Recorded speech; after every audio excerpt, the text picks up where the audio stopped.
حضرت عیسیٰ علیہ السلام سے حضرت یحییٰ علیہ السلام کی ملاقات ہوئی۔ حضرت عیسیٰ علیہ السلام کثیر التبسم تھے اور حضرت یحییٰ علیہ السلام کثیر البکا تھے۔ حضرت عیسیٰ علیہ السلام نے فرمایا کہ اے یحییٰ، کیا تم خدا تعالیٰ کی رحمت سے بالکل نا امید ہو گئے ہو کہ کسی وقت تمہارا رونا ہی ختم نہیں ہوتا؟ حضرت یحییٰ نے فرمایا کہ اے عیسیٰ، کیا تم خدا تعالیٰ کے قہر سے بالکل معمون ہو کہ تم کو ہر وقت ہنسی ہی آتی رہتی ہے؟ آخر ایک فرشتہ آیا اور کہا کہ خدا تعالیٰ نے فرمایا ہے کہ تم دونوں میں فیصلہ کرتے ہیں کہ عیسیٰ، جلوت میں تو ایسے رہو جیسے اب رہتے ہو، لیکن خلوت میں یحییٰ کی طرح گریہ وزاری کیا کرو،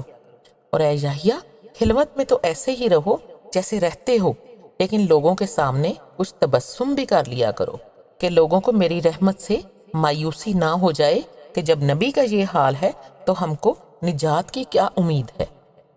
یعنی ہم لوگ جب تنہائی میں ہوتے ہیں تو ہم اللہ تعالیٰ سے گریہ وزاری اور دعا کریں، اور جب ہم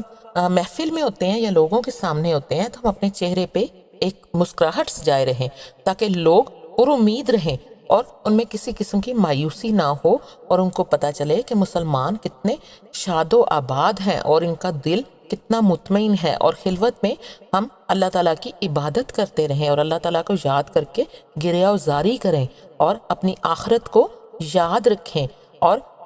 جلوت میں یعنی جب تنہائی کے علاوہ ہم محفل میں ہوں، لوگوں کے سامنے ہوں، تو ہمارے چہرے پر مسکراہٹ ہو۔ سبحان اللہ۔